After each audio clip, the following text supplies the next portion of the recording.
Good morning, boys and girls, and welcome back. I have missed you so much, but I hope you had a nice week off with your family. I hope you've had a chance to relax, maybe do some nice activities with your family. A few announcements before we get into our lesson. Later on today, I'm going to be announcing the iReady Math Contest, and I will put that on Class Dojo for you.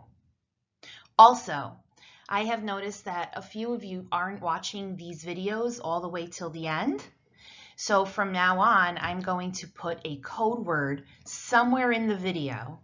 So you need to make sure that you watch the video all the way through in order to get the code word. In the Nearpod activity that you will have, it's going to ask you for your code word every day. So make sure that you're watching the video through the end, and it really is going to help you with your lesson. Okay?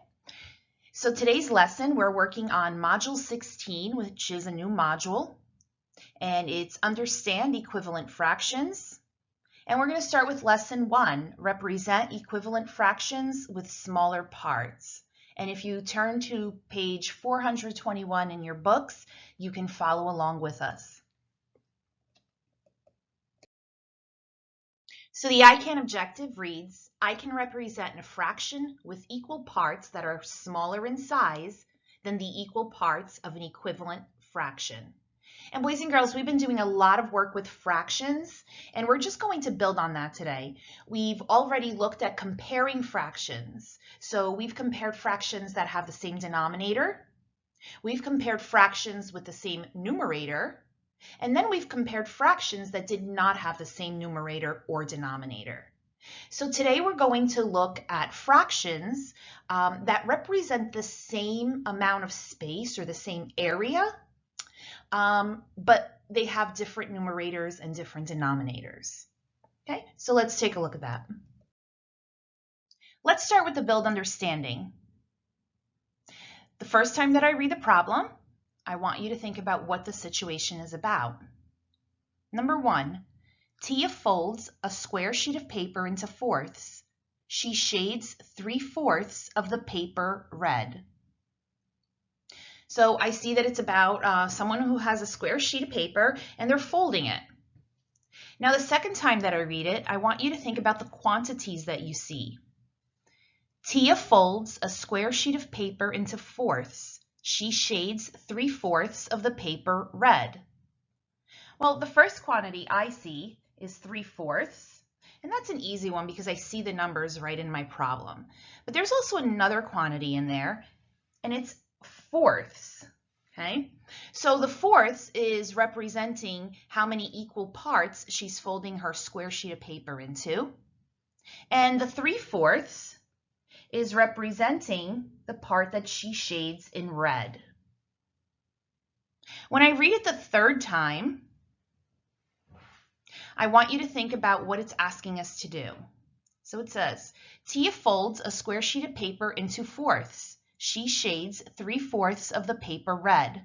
Show how Tia's paper might look in the workspace on the left. Okay, so we're going to go down to our box, and it's asking us to show what Tia's paper might look like on the left-hand side. So if we take a look here at this part, it says Tia's paper folded into fourths. So I'm going to go ahead and I'm going to go and fold my paper into fourths. And there's different ways that you can fold it. I'm going to pick one of the simple ways to fold it into 4 equal parts. Tia takes the folded sheet of paper and folds it again to make eighths. Show how Tia's paper might look now in the workspace above on the right. So now on this one, I want to fold it into eighths. Okay. So I'm going to go ahead and I'm going to fold it into fourths again. Okay, and then I'm going to break that top part in half and the bottom part in half. And if I count all my parts, I have 8 parts. I have 4 parts on the left and 4 parts on the right. So I have 8 equal parts. So A, what fraction of the paper is now shaded red? Well, let's go ahead and shade in our red parts. So we know that 3/4 is shaded red. So 1 part out of 4, 2 parts out of 4, and 3 parts out of 4, or 3/4. So now in my second square, I want to shade the same amount of space. So how many eighths would I have to shade in order to have that same amount of space shaded in? Well, let's see. I would have to shade in this part and this part. So I see that that equals this. I would have to shade in this part and this part, which would equal this 1/4 here. And then I'm going to shade in this part and this part, which equals this 1/4 right here. So now I have the same amount shaded in both of my models. And now let's count how many eighths I shaded in to have that same amount of space shaded. So I shaded in 1/8, 2/8, 3/8, 4/8, 5/8, 6/8. So 6/8 are shaded in, but it's the same amount of space as 3/4. So show how Tia's paper might look now in the workspace above on the right. What fraction of the paper is now shaded red? Well, now you have 6/8 shaded red. How does 3/4 compare to the fraction that Tia made by folding the paper into eighths? Well, if I take a look at the amount that's shaded, I notice that it is the same. So they are equal. Does anybody know another word for equal when you're comparing two things in math? We'll look at it in a minute and see if you figure it out. But before we go, let's take a look at this pizza. Let's say that you're ordering pizza for you and a friend, but you really love pepperoni. Your friend doesn't. So you only get part of that pizza with pepperoni. Okay? If I were to draw a line separating that pizza so that each of you get the same amount of pizza and one gets all pepperoni and the other one doesn't, I would draw a line straight down. Can you tell me a fraction for the part that shows pepperoni or that has pepperoni? Right, 1/2. Okay, 1/2 has pepperoni, 1/2 does not have pepperoni. But now, let's say that the pizzeria divided your pizza differently.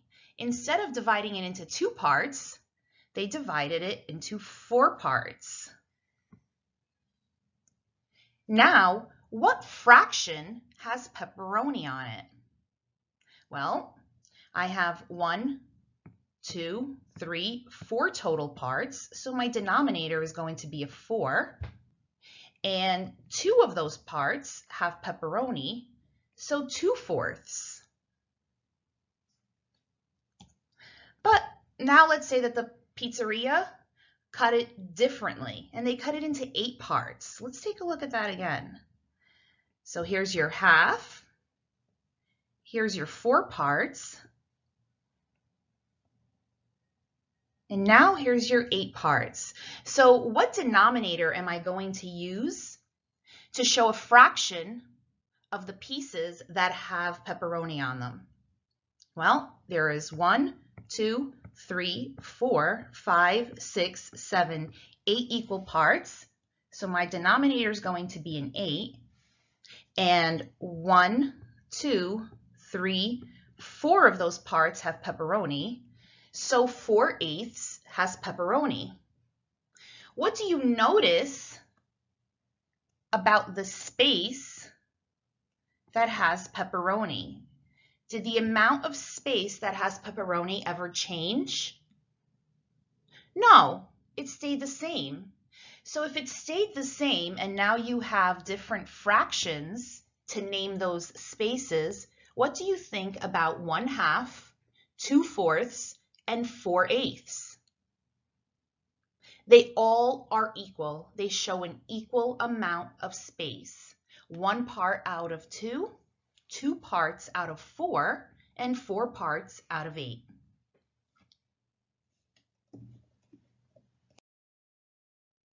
Okay, let's look at number 2. But before we do that, let's look at our vocabulary over on the right. We have the words equivalent fractions. So what word do we see in equivalent? I see equal. So equivalent fractions are 2 or more fractions that name the same amount or distance on a number line or on a model, okay? So boys and girls, when fractions are equal, they're called equivalent fractions. So let's try to use that new math vocabulary in our problems.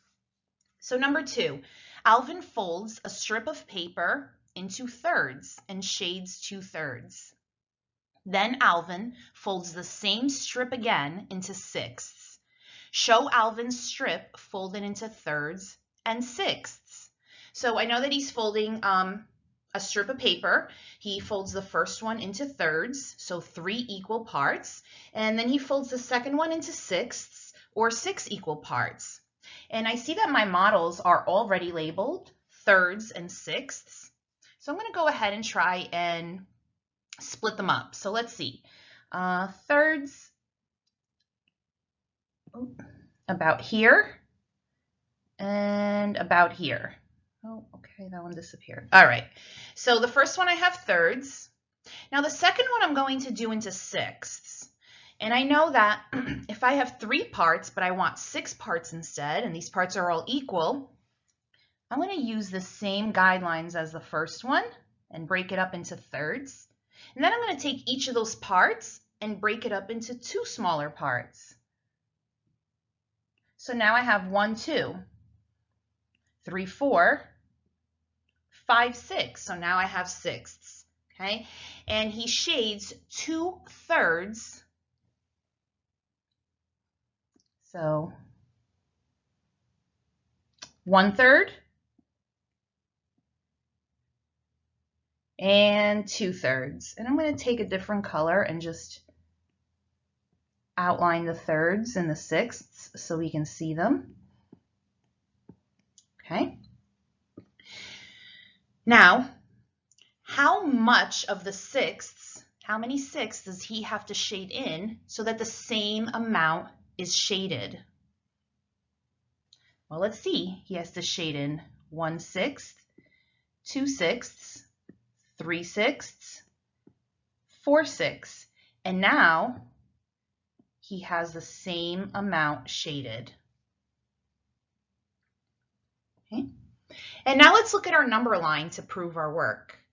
Divide the number line to show thirds and sixths. Label the fractions on the number line. Then draw a point to show the part of the strip Alvin shaded. So on the bottom, you see that we're counting by thirds, and on the top, we're counting by sixths. Do we have 6 equal parts, boys and girls? No, we only have 3 equal parts. So let's go ahead and let's name our thirds on our number line. So 0/3, 1/3,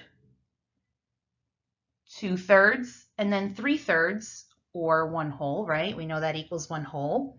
But now for the top, let's go ahead and make our extra ticks on our number line. So we're going to put one here in the middle, one here in the middle, and one here in the middle. And that should give us 6 parts, 6 equal parts. So 0/6, 1/6, 2/6, 3/6, 4/6, 5/6, and 6/6. And now let's go ahead and mark off where he shaded. We know that he shaded 2/3. So he shaded right here. Okay. What fraction in sixths is equivalent to or the same as 2/3. How do you know that the two fractions are equivalent? Well, I see on my number line, I see that 2/3 and 4/6 are equal to each other, or equivalent fractions. And the reason I know that is because they appear on the same place on our number line. Okay. I also have the model above that shows me that proves that to me.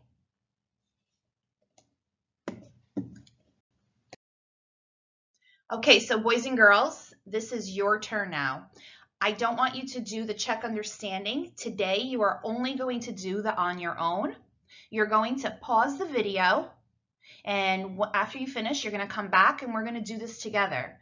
Remember, I haven't given you your clue word yet, so you need to come back to the video in order to get today's clue word.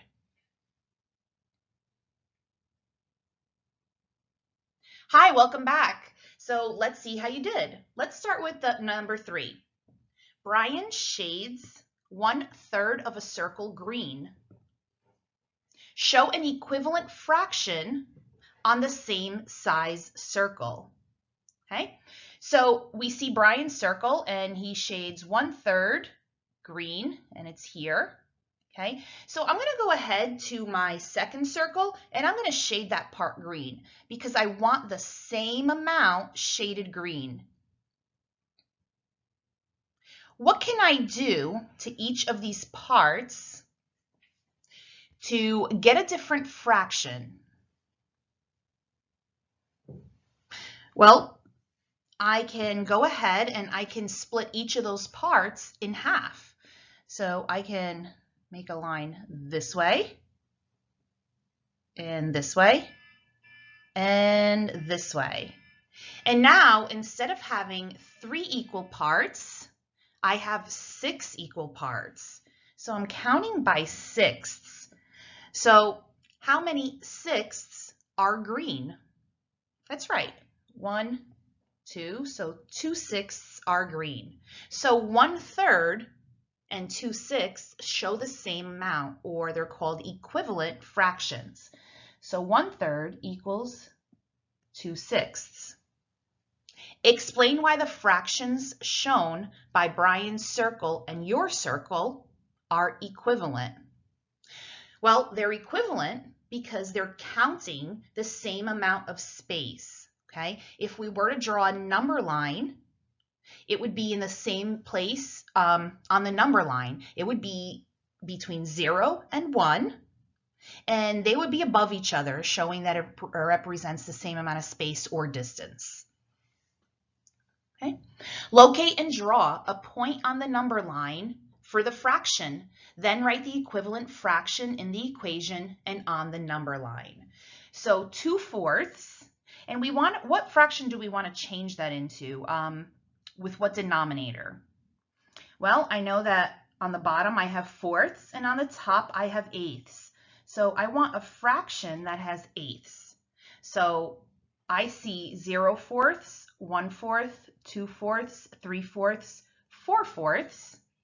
And I know that I didn't use these other lines because if I'm counting by fourths, I only want 4 equal parts. Okay, so for the top number line, I'm going to use all those little tick marks because I want 8 equal parts. So let's go ahead and label it 1/8, 2/8, 3/8, 4/8, 5/8, 6/8, 7/8, and then 8/8. So we're looking for 2/4.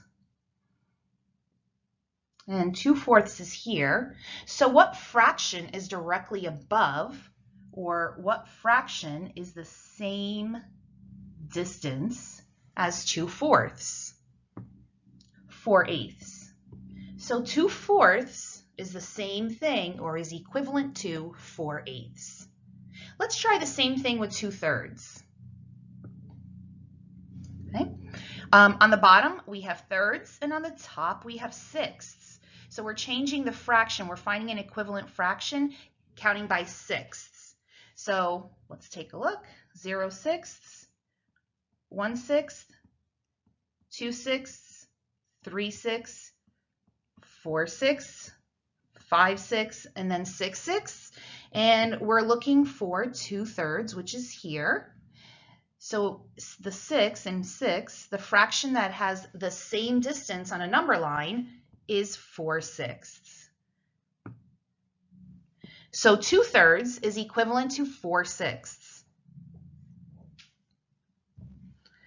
Oh, look at that. Our code word just popped up. Our code word for today is spring, boys and girls. Make sure you write that down because you will be asked during the Nearpod activity. Okay. Number 6, explain why 3/3 equals 4/4 for the same size whole. Draw to justify your answer. Before we draw, let's take a look at 3/3 and 4/4.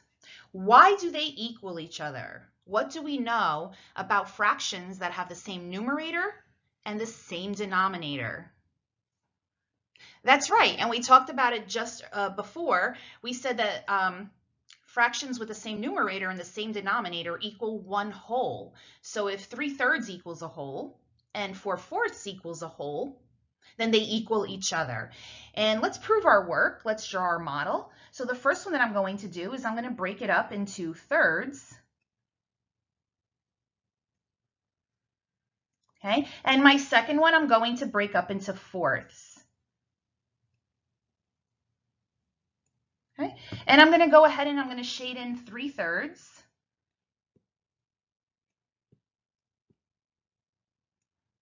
And then for the second one, I'm going to shade in 4/4.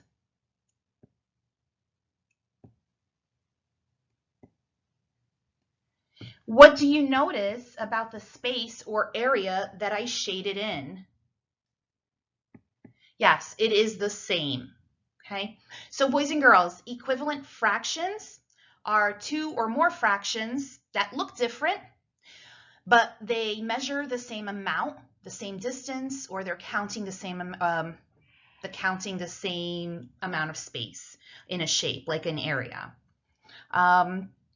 In order to compare them, you can draw models, you can draw number lines, you can draw bar models, whatever is the easiest for you. Those of you that created your own fraction strips that we posted on Instagram, you can use those to compare and find out if fractions are equivalent. Okay?